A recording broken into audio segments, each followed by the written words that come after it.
Para sa usapin ng love, paano po yan? Ako'y may nagugustuhan na ngayon dito.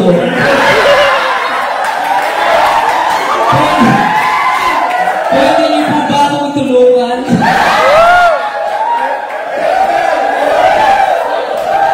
Para may gusto mo umawin dito, mahingi ng tulong. Diniskas ko ano nito na kanina kung paano. Okay, pero yun po naman yung sinulat. Ano po ang inyong masasabi doon?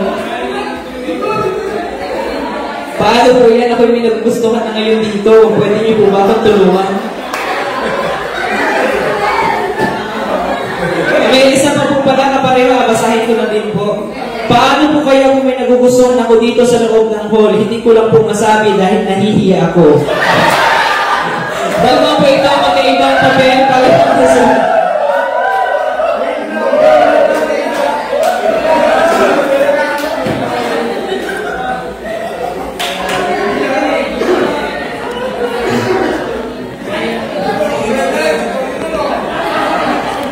dapat present ba yan?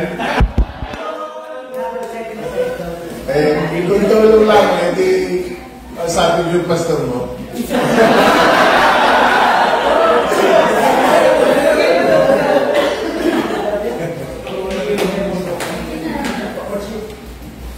Balik tayo. Mag-establish muna ng friendship.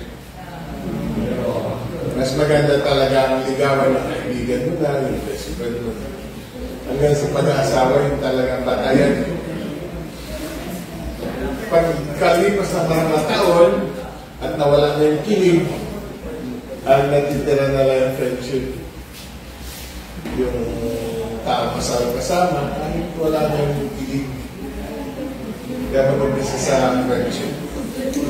Okay po. Salamat po. Next question po. Ano po ang may a-advise ninyo sa taong kinoconsider na maging single for life? And paano ko po masisigurado na ito ang talagang will ni Lord? Pagkalooban ng Panginoon, may kapayapaan ka.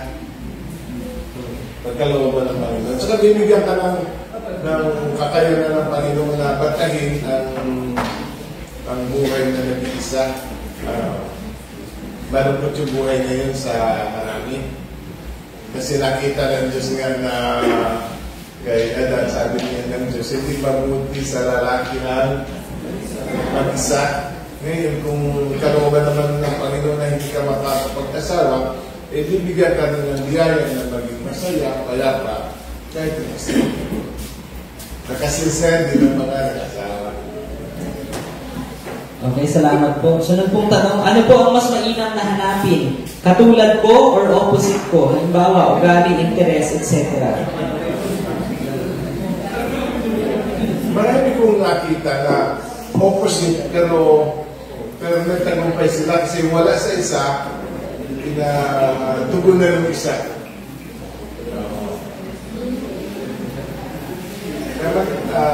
Basta kalooban ng Panginoon mag-fit din yun kahit sila ay magkaiba.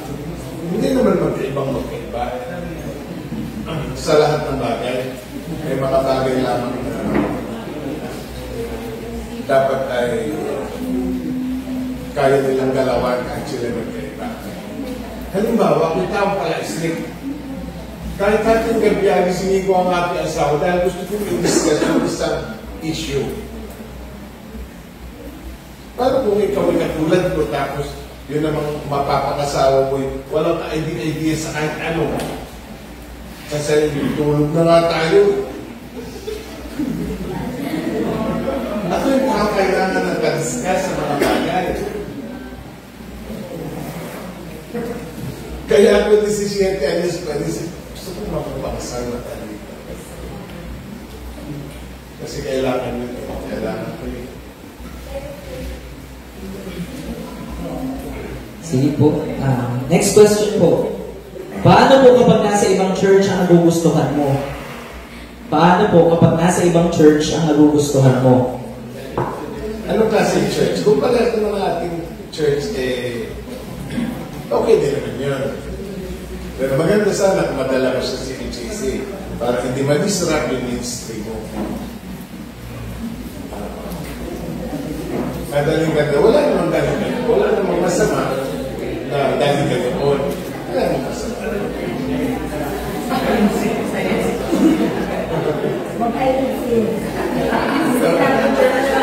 Pero maganda sana na magagawin kayo na ang dulo nito ay tayo mag-aaral. Ang ating paglilito sa CCC, wala nang kung masama. Basta nagagawin. Okay po. Ang INC hindi natin ako naman pala kaya. Pero siyempre kadalasan ang babae ang nasunod sa lalaki. Gagaling ka din sa kanila. Eh siyempre kung wala si NJC ron, eh din ka nakasetcheck niya makutunta. O pwede naman yun. Doon naman kay lalaki. Next. Okay po.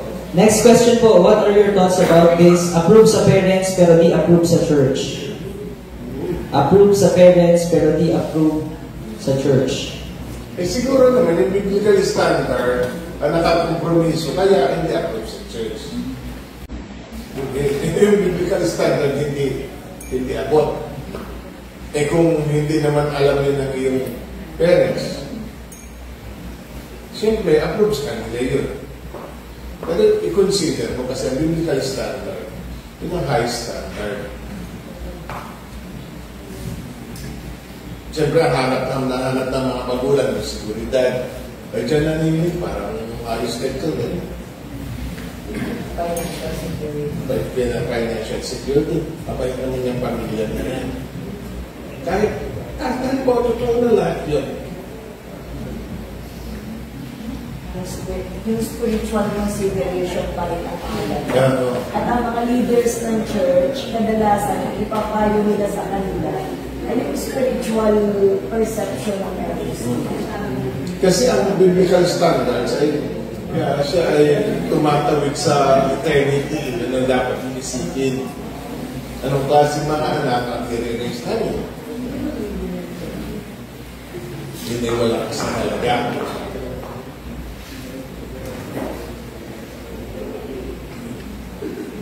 Hindi walang kasing halaga. Inaangat namin yung inyong pagpapahalaga dun sa nais ng Diyos.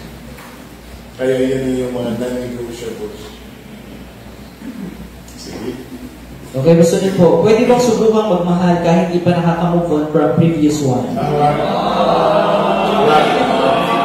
At huwag kayong magkukonsider ng kahit sino kung hindi pa naman kayo ayos din sa previous. Kung naroon pa sa kung nakaipit pa sa pitaka yung litrato,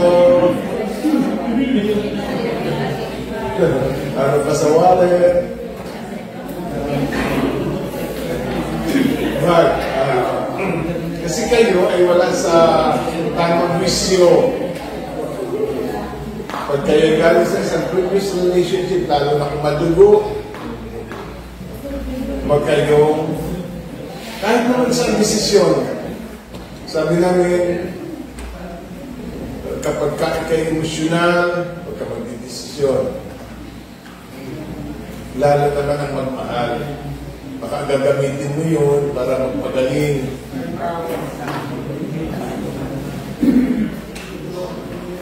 Sa larangan ng pag-ibig, bawal yung gamitan.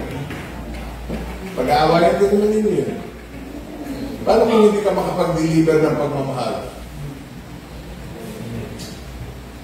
Dahil yung puso mo, kalahati, bihag pa ng isa. Magpagaling ka muna. Palipasin mo isang taon na nagbawa. Magkamamya, magkaayos ulit kayo, balikan na naman doon sa una. Ngal-ngal naman yung padalawa. Lalo pa pag kayo ay kasama sa isang church. Nagyari sa amin yan, tawag na dun sa magulang ng babae, nanay na. Nanay. Tapos, nag-break, ang niligawan ng isa.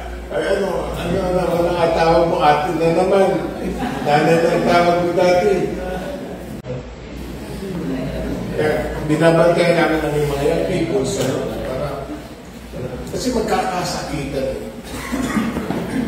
ay nakikasal, nag-iyakan na rin mga magbiyan ng ilaw sa loob ng sila. Hindi naman pwedeng hindi alimbitan mo kabila. Ay, sa tayong church, sisintayaman kami sa church.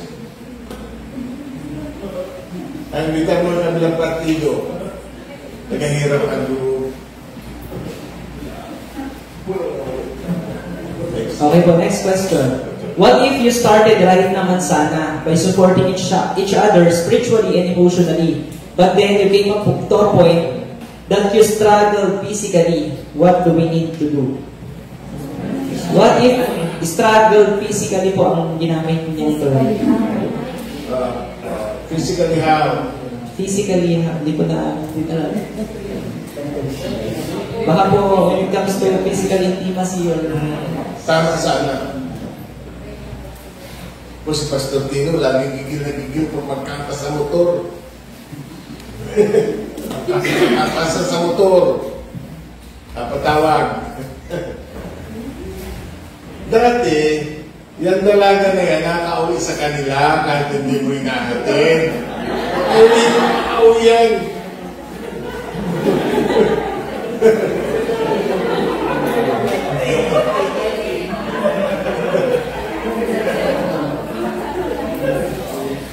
Paglagay ng reasonable distance. Mabuti nga yung discussion ngayon, mag-iwan na ng perspective. Nung una sa kaisrituhan parang hindi mahalata na magkasintahan pala yung dalawa na yun. Kasi sa loob ng church, hindi nagkakibuan. Hindi nagkatabi sa upuan. Pero ngayon, meron tayong 1 second rule. Pagka na nagpaplano na magpakasal, ayaw naman namin mapunta kayo sa honeymoon doon mo lang mahawakan ang dulo ng daliri. Doon mo lang na-kiss. Doon mo lang na-hug. Ngayon, meron tayong 1 second yung dampi sa pisngi. Pwede na. Magtatawid sa daan, pwede na palang hawakan. Patawid. Kung makapakayak ko siya siya. Pagkapayungan mo, pwede naman yun. Ayaw din namin, nagmula sa altar, unang mahalikan. Wala tayong 1 second na kissing rule. Sa mabilis lang nadampi sa pisngi. Pwede na yun. Pero pag malayo pa at hindi pa pinag-uusapan ang kasal, ay magkagwag muna. Magkagwag mo, mapapahiya tayo pareho. Di ba? Mapapahiya kayo, mapapahiya magulang ninyo, pati pastor ninyo. Mapapahiya tayo lahat. At ang Panginoon. At kanina patawag na namin, oy, baka kayo hindi na makapagpigil, magpakasal na. Lalo na kung walang inaintay. Danas ko yan, para kayo. Kasi kami, LDR. 5 taon bago umuwi dito. Sulat, walang text na, sulat lang. Kalahating buwan bago dumating. Ay, nung dumating na, ay namin na ako doon, lagi na magkahawak ng kamay. O, delikado ito. Talaga nag-apoy-apoy ng pakiramdam ko.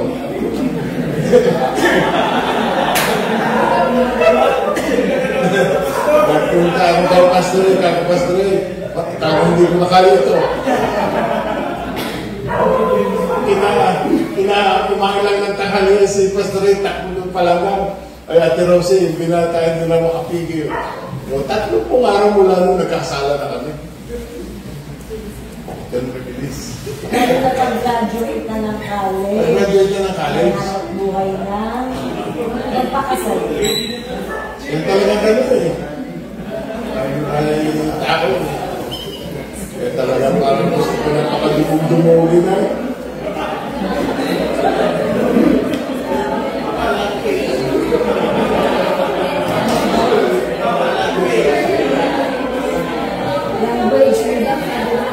Kaya, pag kayo magiging matapak, naiintindihan din ang mga magulang. Hindi ko na bukasan, patawag na kami. Asawa na lang. Kaya ng ating politics kaysa tayo malagay sa alamanin, sana, tayo mapapahiya, pagkasala na. Kaya kung nakakita ko ng mga isa, 2 taon magkasita, tarin kayo, ayaw pa magkakagwat kayo yan.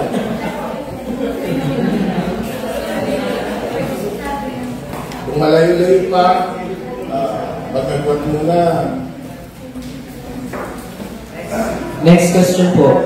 Ano po ang pinagkaiba ng crush, paghanga at love? Kapag matagal na po bang humahanga sa isang tao, consider na po ba siyang love? 5 years. Alam mo.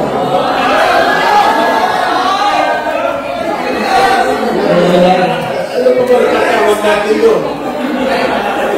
Lagi pa lang nasa libo-libo, diba?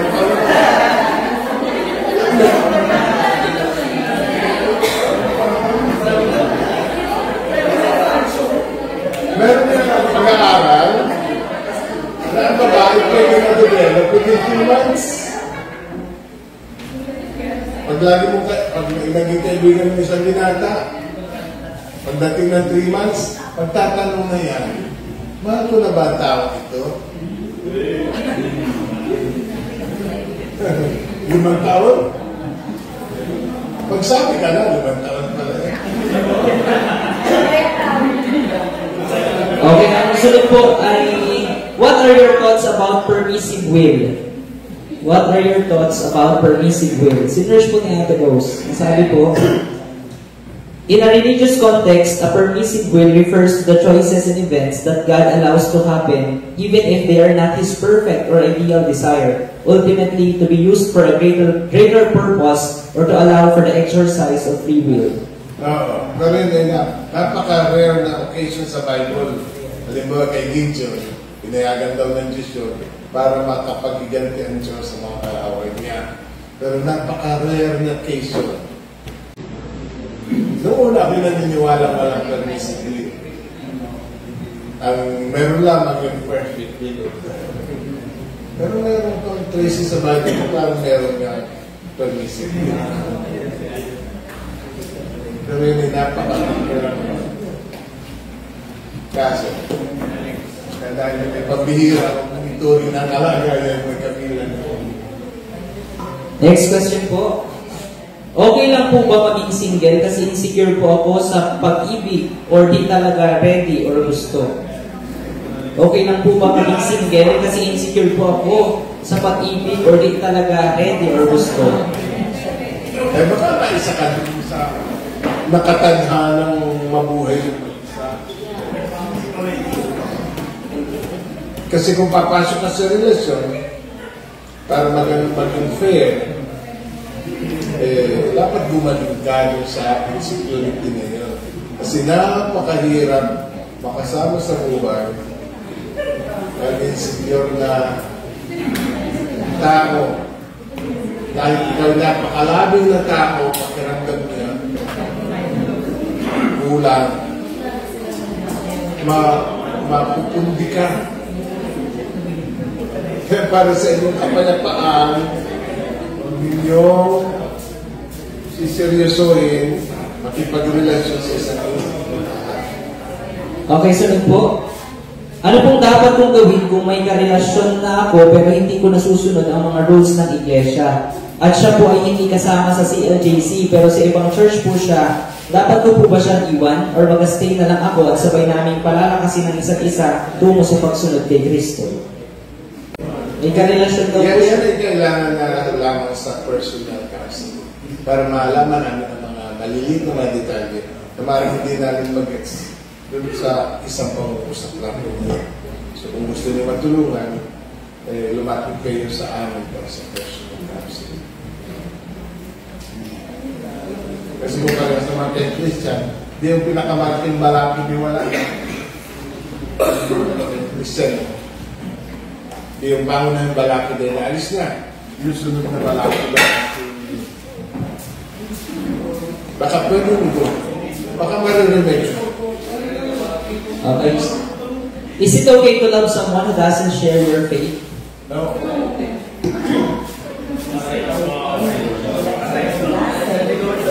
Talagang dapat nag-share tayo ng the same faith. magkakaroon kayo ng crisis. Kasi humaataw niya sa pamilera, magpapalaki ng mga anak, sa mga values. Non-negotiable daw, Philip. Meron kaming isa young people kasi katulad din ng young people. Pero matanda kami ng mga tao. Boyfriend niya Iglesia ni Cristo. Pero sa palitan ng istorya, parang marami nang nangyari at ang babae taga-church. Magatanan siya.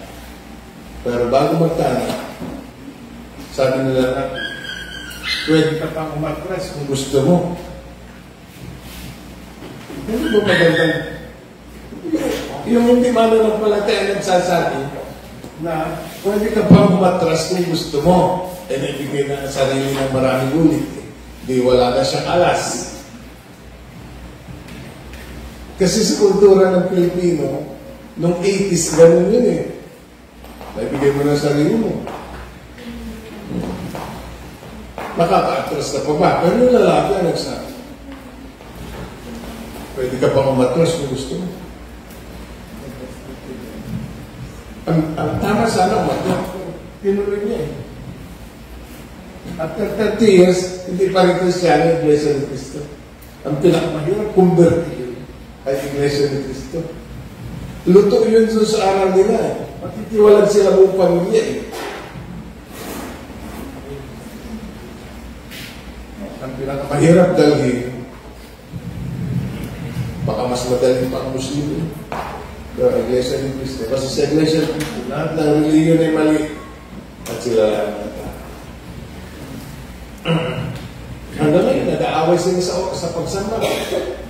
Nung maliliit pa, nag-aagawa sa anak. Asama nung lalaki ko sa kapilya, asama nung isa. How does love bank works? How does love bank works?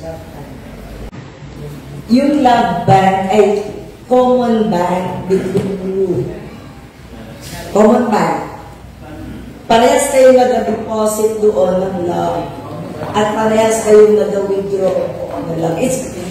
Hindi siya yung bank na physical, imaginary bank, hindi siya physical na bank, na doon kayo nag-share ng love. Ibig sabihin lang nun, hindi lang yung isa ang mag-deposit at mag-withdraw. Both of you, para ma-develop yung emotional bond between the two of you, parehas kayong magbibigay ng love at mag-withdraw ng love from that. Hindi pwedeng mababang karote yung love bank kapag withdraw ka lang ng withdraw, hindi ka nagdi-deposit doon.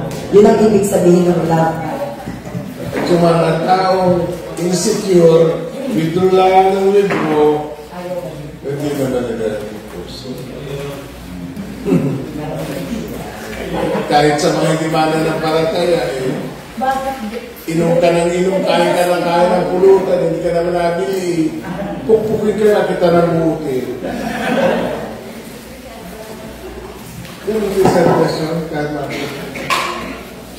bigay ka ng bigay, hindi ka makakatanggap siya naman ng tanggap, hindi ka. Okay po. Next question sa courtship na po tayo. Paano po bang tamang pagtanggi sa kapwa Kristiyanong nangliligaw sa CLJC na hindi masisira ang relasyon bilang magkakapatid? Ay, maging matapat, pero sabihin ng maayos. Alam mo yung rejection, pag-immature, wasak ang dibdib dun eh. Duguan yun eh. Kasi sa lalaki, ang pinaka-ayaw namin, yung masasaktan ang pride namin. At ang unang nasasaktan pag binasted, pride. Ang mali naman ay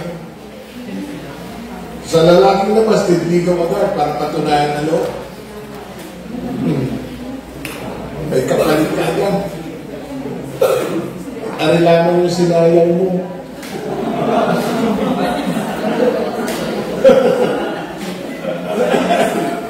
Arilaman sinayang mo. Sabi, maging matapat. May iba naman yung Pinayagan mo pa ng kalahating taong ligo na ligo, abas na rin mo pala.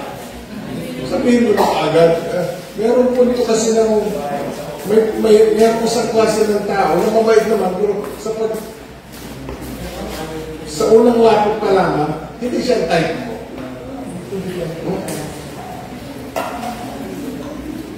Dapat sensitive din ang mga lalaki para maramdaman na hindi ikaw ang type niya, hindi ka pangit.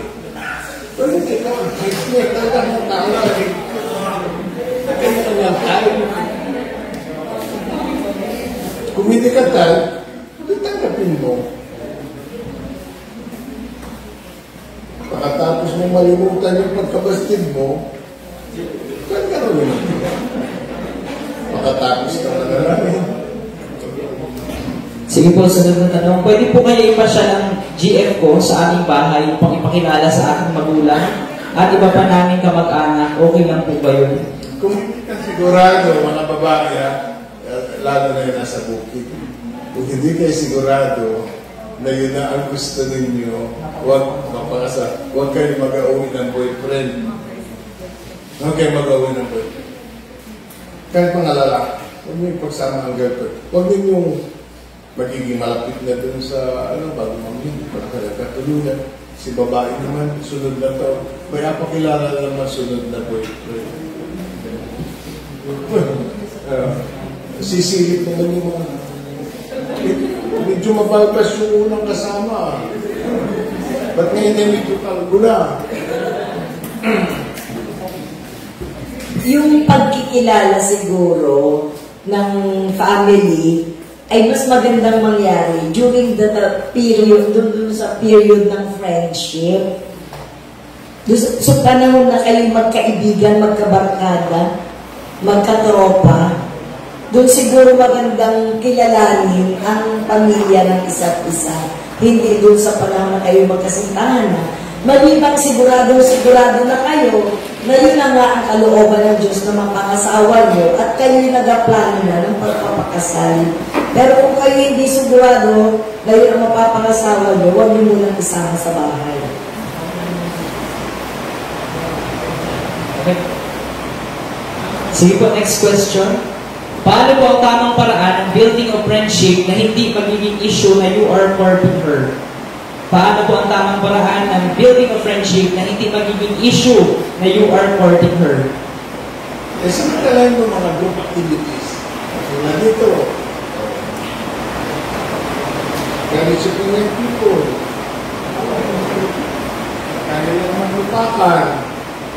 Umakit ko sa mundo.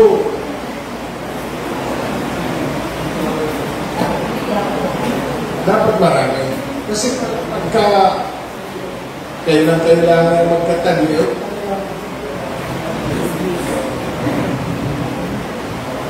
halatang-halata naman yun. Huwag isingil lang. Diba, sabi niya, tayo malapit sa dalaga. Yun naman yun. Sige po, next question. Pwede po ba sa atin ang retuhan o blind date? Huwag, kasi baka umasa. Siyempre kung may gusto yun, gusto nyo lang tinutokso. Ang totoo mga kapatid ay ina-discourage namin yung tuksuhan. Kasi hindi yun ang tamang paraan kasi to consider sino ang ilidawag o sino ang magiging kayo. Napapasubo ba ng... Napapasubo. Ina-discourage namin talaga. Ang totoo ay kahit yung mga kasamahan natin sa church, pag narinig namin sila tinutukso yung isa't isa, stop that. That's not good. Kumisa lang sa bahay na kausap kami. Ganyan na ano. Hindi na namin naparinig sa yun. Kami na lang sa bahay pagka parang bagay yung dalawa. Parang maganda magkatulong yung dalawa na yun. Sa amin na lang sa Ang lalaki po ba ay dapat maging natural ang pagiging gentleman niya sa lahat or sa babaeng gusto niya lang? Sa lahat, kasi naman halata na kami. Hindi pa. Palagi lang kasi ay rami na amutan ng plato. Palagi na amutan. Oo. Ba? Kalipas ng 2 buwan, ano naman ang inaamutan ng plato? Ang totoo mga anak, gusto namin kayo maging gentleman sa lahat ng mga kababaihan sa church. Equal treatment. Kung paano ninyo inapahalaga yung isa yung iba niyo. Equal. Next po. Kung sakaling ready na po ako pumasok sa relationship, and nananalangin na rin po ako, yung person ba na naibig ko, pwede na bang ligawan or may dapat pa akong gawin? Christian po siya. Maganda mo sabihin mo, seryoso ako na ipinapanalangin ko. Pero ito seryoso nga. Kasi yung people pa kami, palagi yun ang aming kwan, yun ang aming paraan para malaman niya na may gusto ako. Napag-pray ka. Pero dapat seryoso nga, like pinag-pray at ipinuconsider talaga para mapangasawa. Ayun pala yung 3 magkakaibigan. Ba't ba tayo napag-pray?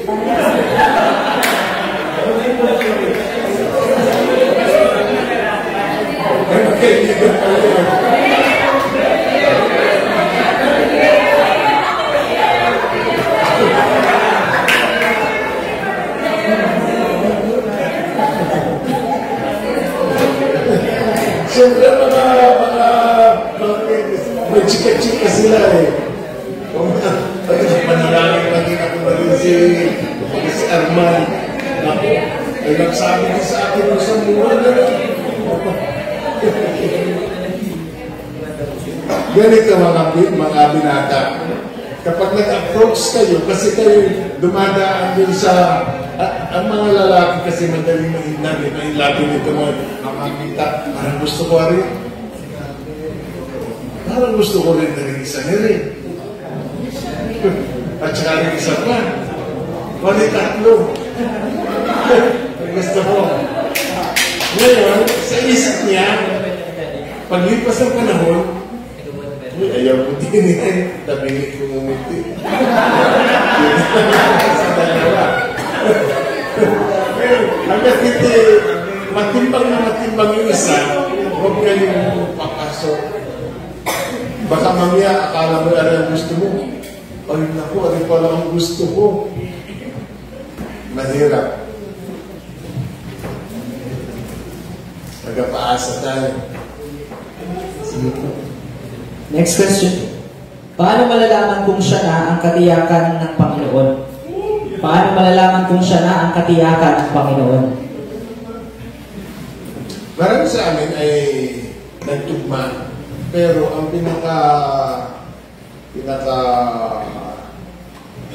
nagpatibay ay sabi ng pastor na kung kayong kalooban ng Panginoon, magkakaroon kayo ng kapayapaan. Kaya kahit na check na ang lahat ng mga bagay, nung ako'y nagkaroon ng ganap na kapayapaan, ipinalagay kong yun may galing sa Panginoon. Sige po, tapos na po sa courtship, ito po yung mga papel na nakalagay sa marriage. First question po, if one or more of the challenges mentioned ay present sa isang relationship, paano mo malalaman kung dapat ka itong i-pursue? If one or more of the challenges mentioned ay present sa isang relationship, paano mo malalaman kung dapat pa itong i-pursue? Hindi ko mo may mga challenges sa relationship ay hindi na yun dapat i-pursue. Pag mahal mo yung tao at may mga challenges na nai-encounter, all the more na dapat mong ipag-pray, oh Lord, lumitaw itong ganitong klase ng ugali. Kakayanin ko ba ito, Lord? Pag-iisipan mo din eh.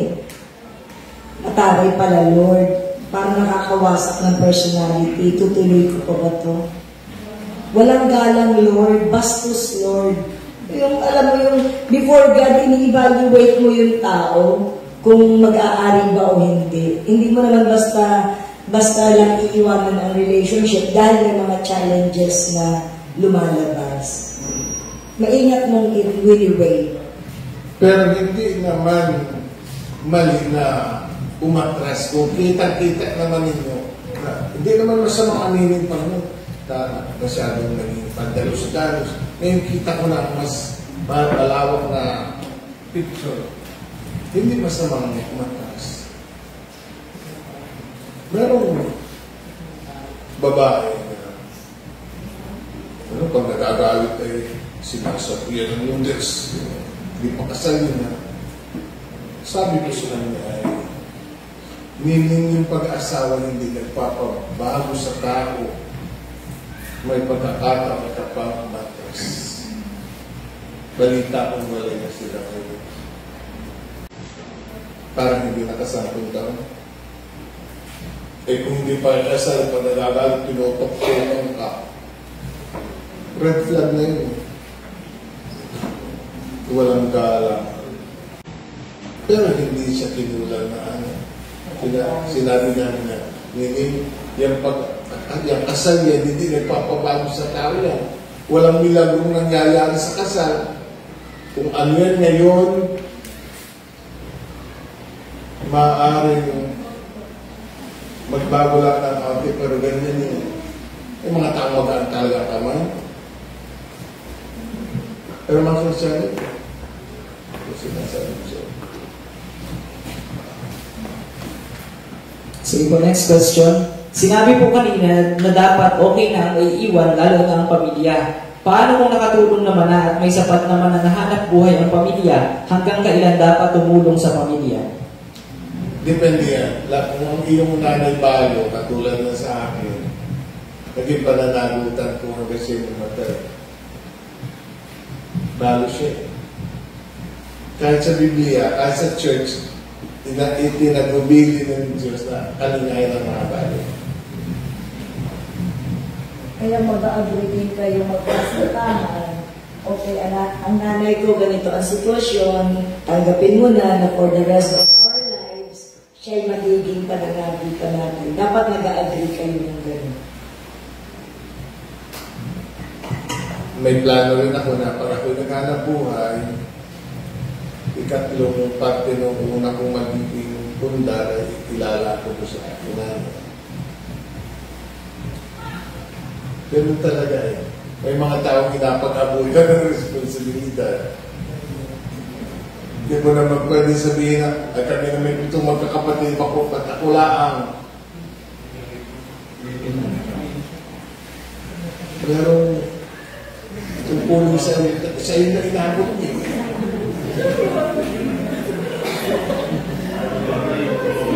Hindi mo naman pwede itabi na mo, ay nanay ko pa naman sa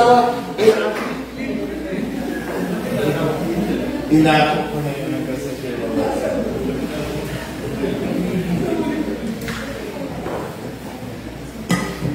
Pag nakakapaghanap buhay pa ang nanay at ang tatay, sa totoo lang, dapat yun ay equal at shared na pananagutan ng magkakapatid. Ano?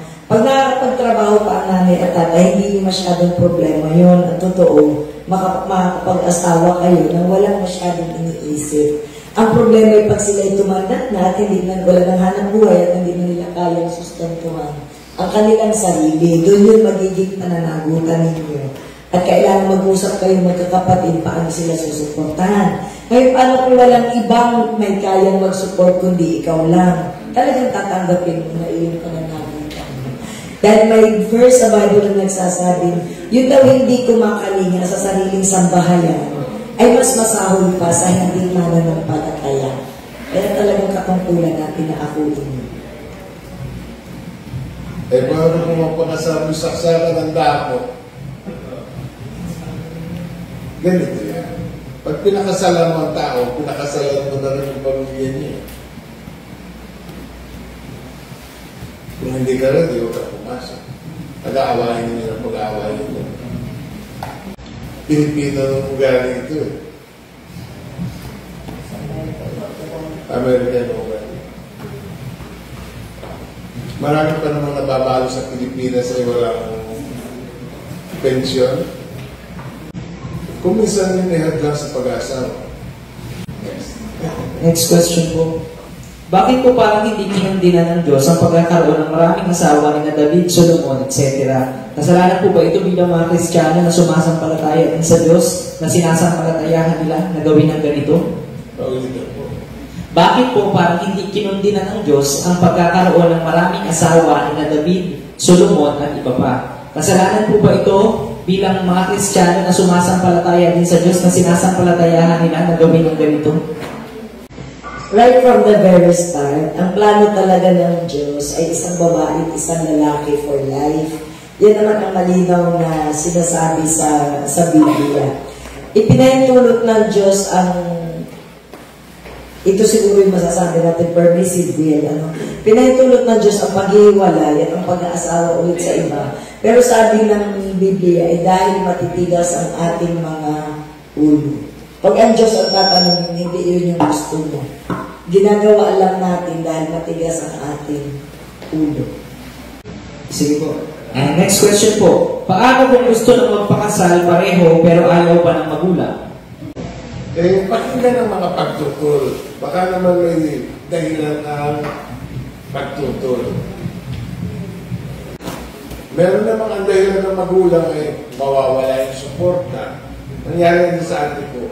Kasi siya lang ang kumikita ng panahon ngayon. Iba naliligaw, maglalasing pa. Ayaw ng nanay ko. Tumuloy din naman ito. Nagtanan sila. Hindi naman kailangan tanan. Malisak na siya ng magatanan. Nasa ustong ulang na pwede kayong magpakasal kahit walang parental consent.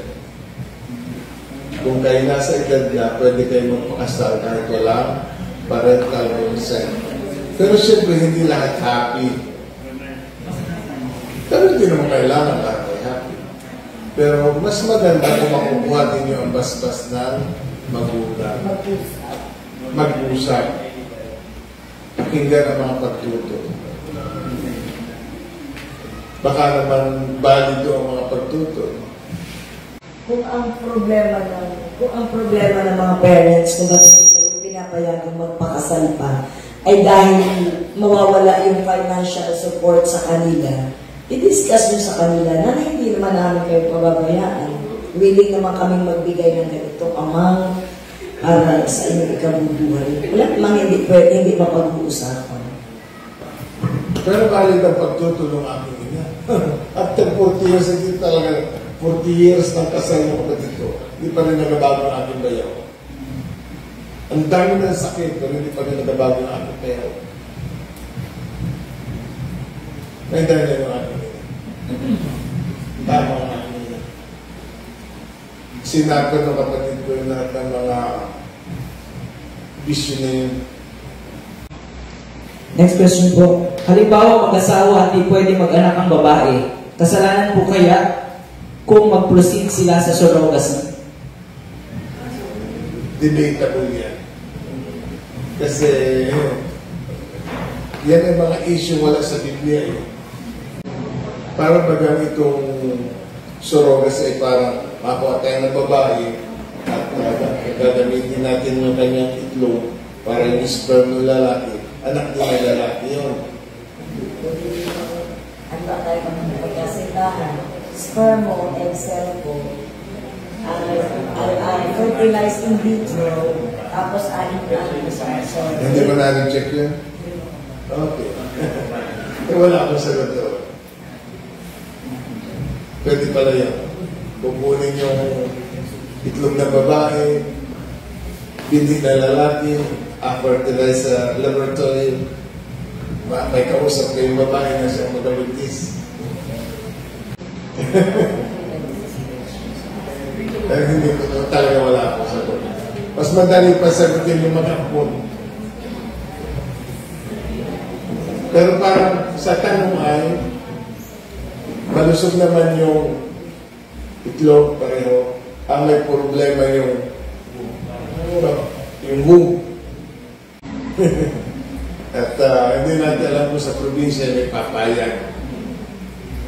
Pero sa ibang bansa ay ginagawa. Let's babayaran mo ng 30,000. Ikaw ang magbubuntis para sa amin ng 30,000. Parang may mga nahuli lang yung 6 na Pilipinas, Cambodia. Ngayon ang trabaho. Pumupuso ko sa Cambodia ginagawa yun. After 9 months, uwi na yung babae ito, kukuha na ng may-ari ng bata yung baby. Kaya lahat, okay. Pero parang yun ay tinututulan ng gobyerno. Parang sa ating batas yun ay illegal. Yung exploitation of women sa ating batas. Sige po, next question. Okay lang ba ang 50-50 rule in marriage?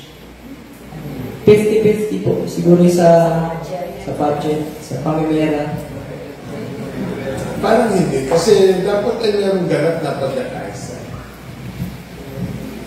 Nung kami ikasal, ako may konting puhunan. Si mama naman ang dala lamang may diploma. Naman yun. Pero sa pag-aasawa, ang lahat ng kanya ay akin, ang akin ay kanya. Ganun yung tinitingnan ng batas. Kaya kung walang prenuptial agreement, kung ang pera ng lalaki 10 milyon at ang pera ng babae 10,000, nagnegosyo sila, after 1 year naghiwalay sila, hahatiin nyo ng pantay na pantay. Kaya yung iba, pag malaki ang kayamanan ng isa, nagagawa ng prenuptial agreement. Pinadeklara ito kayamanan ng isa, ito kayamanan ng isa. Ang bawat may kayamanan ay mananatili sa kanya-kanya. At ang tatawagin ng conjugal ay lahat ng pundat pagkatapos ng execution ng kasal. Yung prenup po ba, hindi yung legality, yung morality, baka Diyos ko, o baka Biblia pa yun. Pag makabibigya kasi, yung buong ako, yung buong ako at yung buong siya, magsasama. They shall become one. No longer two, but one. But one. Nagsisi si Chris Aquino, kasi hindi pinagkan na siya. Parang nadala siya pa ng 40 million. Iyak nung mag-ibalay sila. Sisters. Iyak siya si Chris Aquino talagang kilala sa pagpapalit-palit ng boyfriend. Okay, tulog na ata marami. Sige po, next question. Kailangan ba stable o malaki ang income bago makipagrelasyon? Kailangan ba stable? Hindi naman kailangan malaki. Pero at least naman ang magastos na girlfriend. Mag-Jollibee na lang kayo, magkano na. Alam ka naman lagi na kayo dyan sa night market with food planning. At alam nga asa sa magulang. At alam nga namang mag-date ka eh. Latay.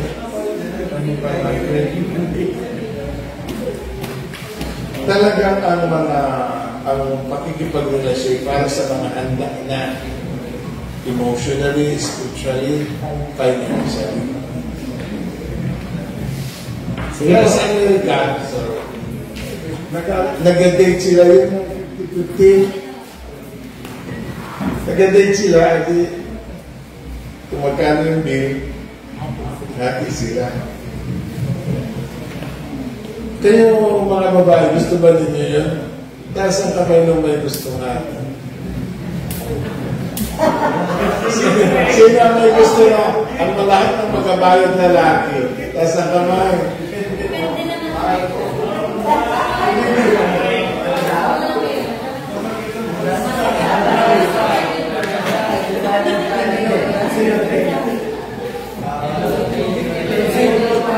Pero ganito, ang isang inaasahan lang, ang gusto ng babae, magbigay kayo ng security. Di ba? Ito ang hinahanap ng babae sa relasyon, security. Yung asa sagot kita. Pero, hindi mo malaman may hindi sa Jollibee. Tapos pag naroon na kayo, ako ka, naliwanan ko yung aking wallet.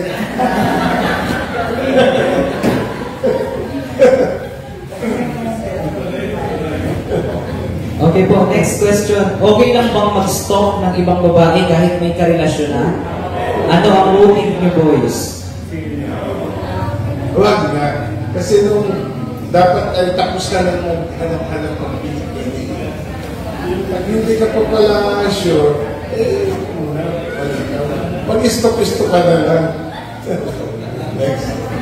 Okay lang ba na makipagrelasyon kahit nasa process ka pa lang na maging best version of yourself at inaayos pa ang sarili? O mas mabuti munang mag-grow kayo as individual saka na makipagrelasyon pag tingin mo sa sarili mo ay ready ka na talaga? Ideal yun. Yung dapat ay planchado na lahat. Ang sa akin ay kung sigurado ka na sa nararamdaman mo, eh magsabi ka na baka makawala pa.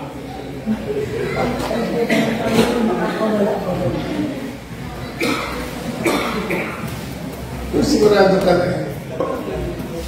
Next. Okay, next question po. Kung mag-asawa na kayo, tama ba ang kasabihang laging tama ang babae?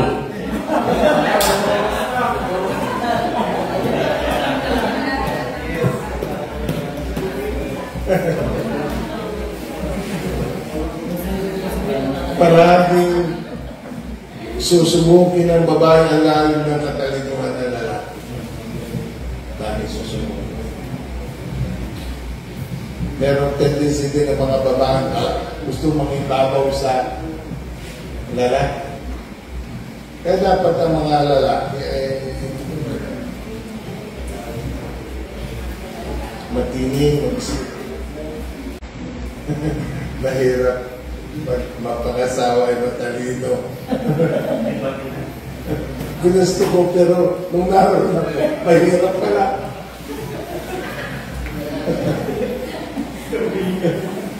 Dapat pala bumog na lang.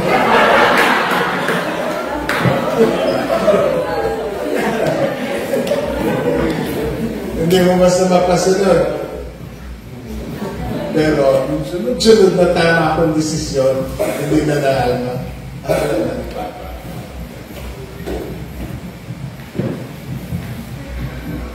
Nasunod po, ito po ay nagtanong kanina about sovereignty. Ating pinaniniwalaan na God is sovereign. Ngunit pinapayuhan natin ang mga kapatid na mag-ingat sa maling relasyon o pilit na relasyon dahil baka sila ang magkatuluyan at matalik na sa maling relasyon na ito. Hindi ba God preordained din talaga na kayo ang magkatuluyan lalo na kung nagkaanak na kayo?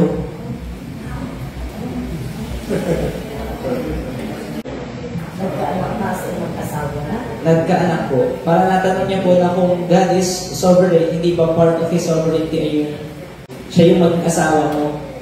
Kung gayon daw po, bakit pinapayuhan natin, ngunit pinapayuhan natin mga kapatid na mag-ingat sa maling relasyon o pilit na relasyon dahil baka sila ang magkatuluyan?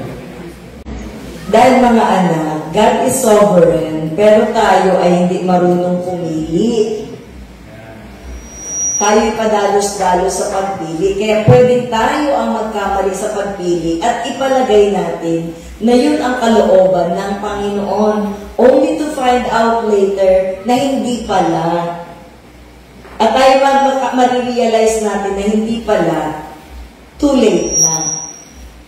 Kaya namin kayo pinag-iingat. Hindi dahil ang Diyos ay hindi sovereign, kundi dahil tayo minsan ipinipilit natin yung ating gusto over the will of God. Yun yung dahilan doon.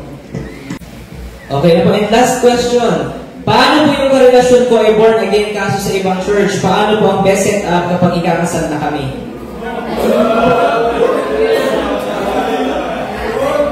Invited po.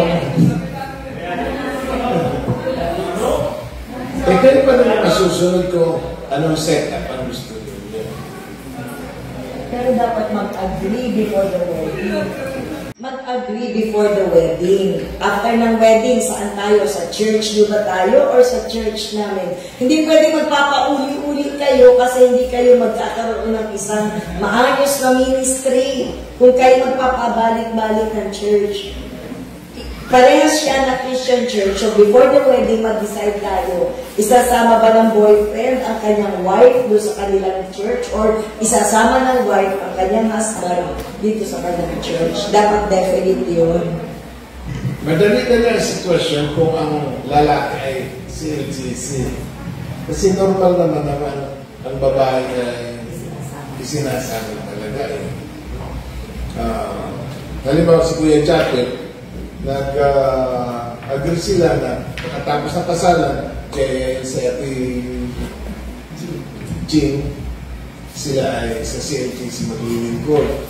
Nung naman nakarating si Sister Jean sa CLGC, naramdaman naman niya yung pagtanggap ng mga kapatiran dito. Kaya sabi nila, hindi ako nagkakalit ng desisyon na sumama sa aking asawa. Kasi yung church pala na yun, isang lagi ng church. Ang problema ay kung maatin ang babae. Nangyari naman yan kaya na Pabiala, kaya na ang gusto ni Mian, sa CLGC sila maglingkod. Ang gusto naman ni Kuya C, doon sa Baptist maglilingkod. Sabi naman ni Mian, pakiramdam ko ako hindi malabi ko sa inyong church. Payagan mo na akong manatili dito sa CLGC. At kaya naman pinapayagan ko maglingkod dun sa Baptist. Kaya sinabihan namin sila na kung gano'n ang arrangement, at least wala na kami aasahan kay Brother C. Pagdating sa church, dahil hindi naman pala siya nag-commit sa CLGC. So naghiwalay na maayos. Which is not very ideal. Hindi talaga diretso ito. Kasi hindi kayo magkakaisa sa Diyos. Pero wala namang sama na loob. Naglilingkod ng mahusay sa baptism sa CLGC kasi. Hindi ko lang alam kung parang sila lumalago. Pero tingin ko sa niya, lumalago pa na. So siguro hindi yun ang set-up na pinagkasundo nila ng una. Kasi ang akala namin talagang lilipat sa CLGC Brothers. Okay? Salamat sa inyo. Medyo overtime tayo, pero balak pa yata ng ilan sa inyo na maligo. Okay. Sige po, ang sunod po natin ay, of course, may pinamigay po pa ng